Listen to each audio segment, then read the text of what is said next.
Hello there. Hello there. Welcome to What If Qui-Gon Didn't Die podcast. My name's Jamie, And I'm Shaun. and this is a bonus episode. Woohoo! You lucky people. The bonus episode hosted by Jamie and Shaun.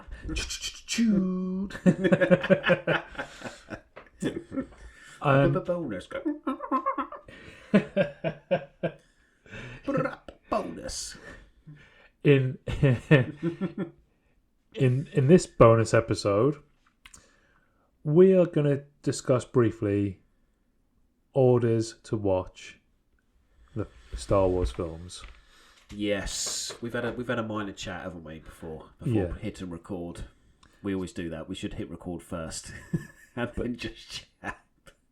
If you ever do a Star Wars marathon, if you just decide you're going to watch one film after the other, one a week or one a day or whatever, there are different theories online about which order you should watch the films. There are.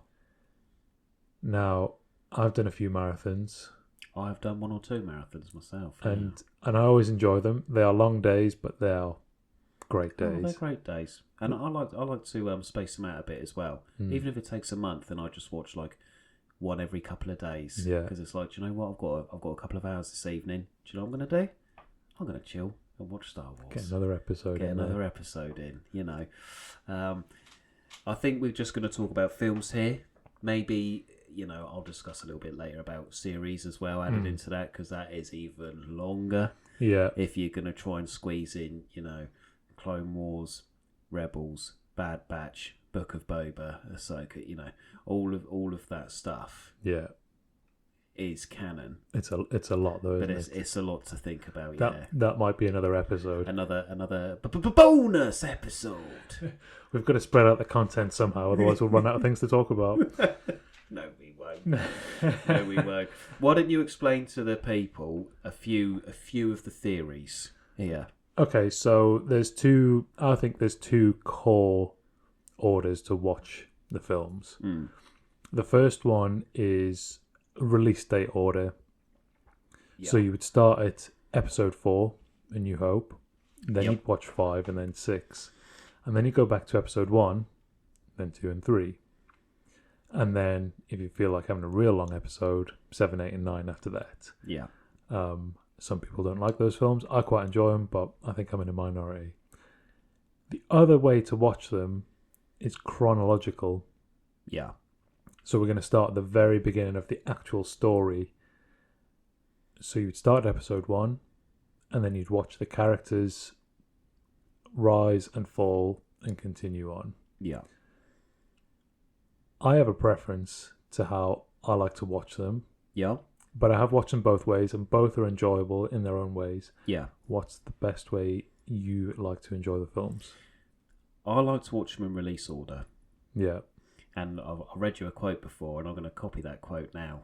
And it basically says, if you watch them in release order, the next film is intended to flow with the film that came before it. Yes. Because it's all one story. Mm-hmm. So, I like doing that because obviously I grew up watching Grandad's VCRs of, you know, 4, 5 and 6. Yeah. So, like, they for me are the first films. But I quite like watching them like that because everything that follows has to then mould itself with the story that has already been written. Because it's just one big story and everything's sort of encircled into the big story. So that is my preferred. But I do like chronological as well. Don't get me wrong. If I needed to, say for this, I needed to have a in-depth memory of timeline events, I would be able to watch it in chronological order and still enjoy it the same. Especially, as we said before, like we've discussed off camera, like Rogue One. We both really enjoy that film. In fact, probably one of our most favourite films. Yes. And if you watch it in chronological order, it actually makes that film so much more special. Yeah. When it comes to starting episode 4 after Rogue One, you are hyped because of what you've seen in Rogue One. Yeah, if you seamlessly watch the end of Rogue One into the start of episode 4, it's a beautiful thing. Yeah. You don't even you don't even think, oh, this film looks old and shoddy compared to it. No, it's just the magic of Rogue One and the magic of Episode 4 from 77 is just it's a beautiful thing. Yeah, for sure. But I prefer Release Order. Yes. One of the reasons I like Release Order is when you watch Episode 4, you don't know who the Jedi are. Everything's a mystery. You learn the way of the Jedi with Luke. Yeah. From nothing, from them not existing, essentially, as far as we know, to them becoming a thing, a powerful force. A Jedi Master. Yeah, and as you watch those episodes, 4, 5, and 6, they become more and more powerful. Yeah. Luke becomes more and more powerful. But the films become more emotional as well. They do, yeah. And stuff happens in the films that grow with the audience, and I think that's a good thing that all Star Wars films do. Every saga and every trilogy, and even the series, which we'll touch on another time, like from the first episode, the first release to the last, it feels like it knows the same audience is watching. So by the time you get to the end, you've grown and everything else in the film has grown with you. Yeah. So you're not stuck watching something which was the same in the first film. Everything progresses and grows up with you, which I think is really good writing. But yeah, I agree with what you're saying there. Yeah, I think if you start at Episode 1, you start with a Jedi, and they just exist, and they're pretty powerful, because obviously back then they were. Yeah, and they weren't sort of this broken old mythical story knights of the realm type thing. They're all hidden away. They're quite prominent. Oh yeah, and respected for the most part. Yeah, and you don't have that sort of there's no mystery around it, because it's like you said this before, and it's a really good point actually, that you're expected to know who the Jedi are when you watch Phantom Menace. If say you had you started the films from Episode 1, when you get to Episode 4, you wouldn't appreciate it as much, I don't think. Say you went in totally blind today, you wouldn't appreciate Episode 4 because you've already seen all of the cool action Jedi stuff. And now you've gone back to very basic. Yeah. Oh, he's an old hermit wizard. Yeah. He's a space wizard. Yeah. That's who he is. Yeah. So, and everyone can watch it how they want, but that's part of the reason why I like to watch it in Release Order. Yeah, I think it makes sense, because each new release builds on the knowledge that you've gained from the previous previous films. So when you watch Return of the Jedi, Luke is powerful. Yeah. There's a lot more action in it. There's bigger lightsaber fights. There's all sorts of extra force powers are being brought out. Yeah. And by the time you get into Episode 1, you're expecting these force powers. Yeah. Because you've seen them. Yeah. And it does really well done, sort of go back in time to when it was more prominent that these powers would be used. Yeah. So you think, oh, they've returned in Episode 6 and the powers have come back, but obviously they had to go away first to come back. Oh, look, this is the time before they went away. Yeah. So you get a full sort of circle of, right, now I understand what's happened to get to this dark, mysterious sort of, not shadow games, but almost like hidden behind the scenes Jedi, because you think of Episode 4, Vader he's just a dude who has a bit of magic up his sleeve. Yeah. They treat him more like an admiral, but in the earlier films, a Jedi would have actually been in charge, and he would have been telling people what to do. Yeah, exactly. So you need to realise what was lost and regained, sort of thing, to respect it a bit more. It's like when you watch certain TV programs and certain other films, they actually show you the end of the story first. They sort of open up with the like the last scene, and you go, oh, right. Hold up, let me rewind a minute. This is how we got here. Yeah, and that's kind of how it is. I suppose you've got to the end, and the tape screeches, and it rewinds all the way back, and you're probably wondering how I got here. Yeah. So So I think release order for me is the best way to watch it. However, chronologically, it allows the story to flow. So you're watching the sort of the growth, especially of Anakin, more of Anakin than anybody else. Anakin. Everybody else is, with the exception of Obi-Wan, who is the only other character who crosses over between the two trilogies, and Yoda. Yes. Anakin is the most prominent. Obviously, we know him as Darth Vader in Episode 4. We don't know that he's Anakin until later on. Yeah, it's not till Episode 5. Is it 5 or is it right at the end of 4? It must be. I think it's in 5.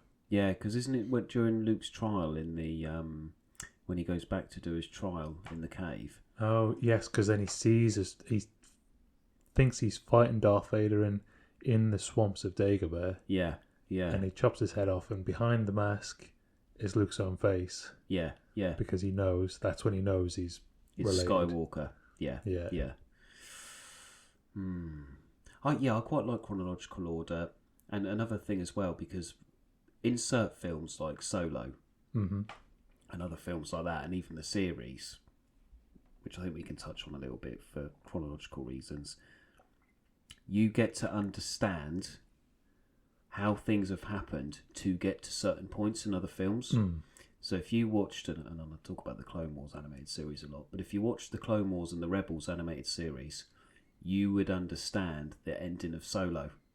Yeah. Without just going, oh, what's Maul doing there?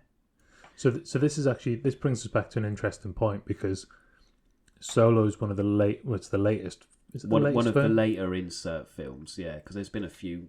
There's been they've done series, haven't they? So they've done like Ahsoka and Boba Fett and stuff like that. Yeah. But I think Solo was one of the films that have been done latest. So going back to what we said before, if you watch the films in release order, they build on the knowledge you already have. If you watch them in chronological order and you watch Solo when Solo's supposed to happen, actually doesn't make any sense, because you don't have any knowledge previously of some of those characters. They are just coming out of nowhere. If you watch the films only, yeah. And they seem to have a prominent role, but you don't know why. Yeah. And it'd be a no context role. Yeah. Unless you've watched the other stuff, everything in order. In order. Yeah. Yeah. So chronological makes sense in that regard for that film, and it still does in release order as well. It would kind of always, I suppose, it would always work. I think because you'd have to watch because Episode 1 is before Solo. Yes. So you'd know who Darth Maul is. So when you see him again, you go, "Oh, that's Darth Maul," and how he was chopped in half. But how has that happened? Yeah. So you'd still get that context, but it would be quite easy also to go, well, hang on, who's he? Why is he there? Yeah, yeah. Out of context. He doesn't have enough of a role in that film to give him any real meaning.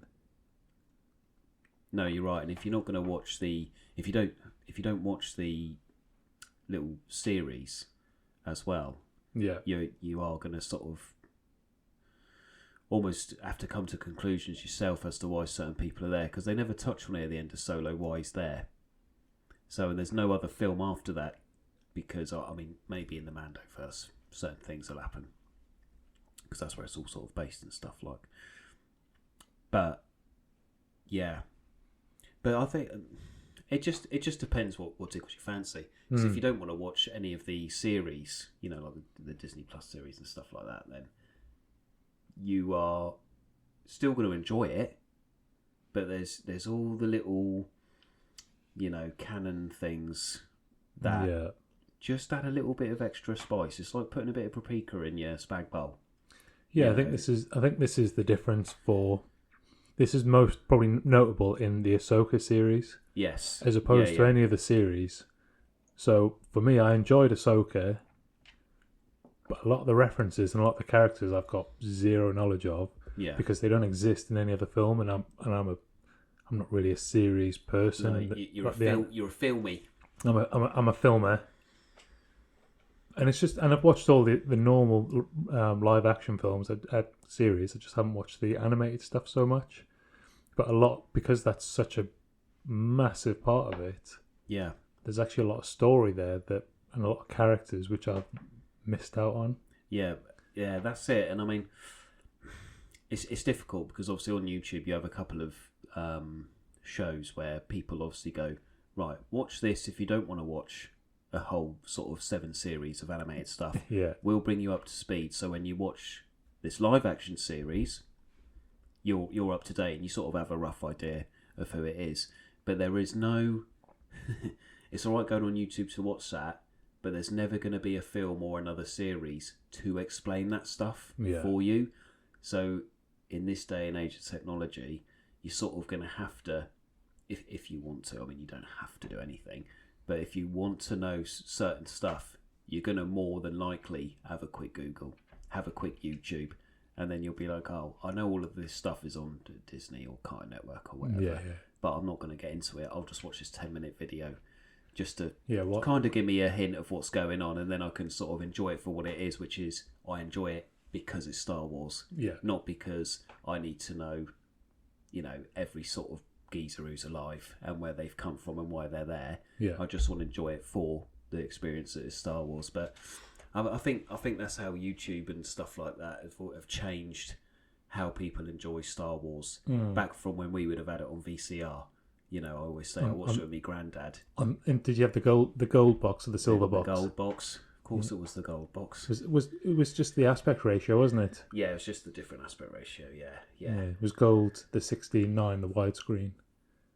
Yeah, I think so. I can't quite remember. They're probably still in my nan's hidden away somewhere, to be fair. Oh, that'd be quite cool. Yeah, rewinding them with a little biro in the thing there. Because even those are remastered ones, so I think the gold one, the VCRs that Grandad had are remastered because at the end you've got the ghosts, the Force ghosts there.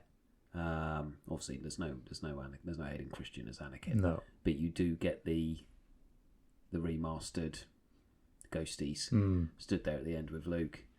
Yeah, but that's the thing. Back then we didn't have internet, we didn't have YouTube. So if you didn't watch a film or you didn't keep up with something on TV, you would be blind and you'd miss out on the story. So therefore, watching 4, 5, 6 before 1, 2, 3 makes sense because you learn from the previous film the knowledge you need for the next film. Yeah. But that's why I just like doing that. That's just me. But everybody's different, aren't they? Yeah. So some people might watch it backwards. Get 9, 8, and 7 out of the way. If they want to do a marathon that way. There are some people who watch the films in very different orders. Yes. So not just 4, 5, 6, 1, 2, 3. They might go 4, 1, 3, 5, 2, 6. Why? Because they're watching one character develop or one particular storyline develop in a way that would make sense in that order. Oh, I see. Yeah. So it's sort of like having a flashback, sort of, to understand why a certain thing in another film's happening. Yeah, that's a really good way to think about it. I don't know if I could do it, but I think it would just be too jarring because if you separate out those special storylines that they're looking for, that makes sense. But if you've got to watch the entire rest of the film around it, doesn't make sense. It's not going to make that much sense. You're going to lose something following that one elsewhere, bit. aren't you? Yeah. I mean that's brave to do that in my eyes, just because it's not my cup of tea. But it's not something I would do either. But I always find it interesting. And people have been doing it for years, and they explain why they do it. And if anybody wants to find out, it's far too complicated for us to remember right now. But if you want to Google alternate orders to watch it on, there's multiple pages that have got. There'll be a subreddit somewhere. And they explain in detail why it is they watch it in this order, or the benefits of watching it this way as opposed to that way. Yeah, and it's really interesting, but it's not for me. Yeah, not for me either. I don't have the time either to,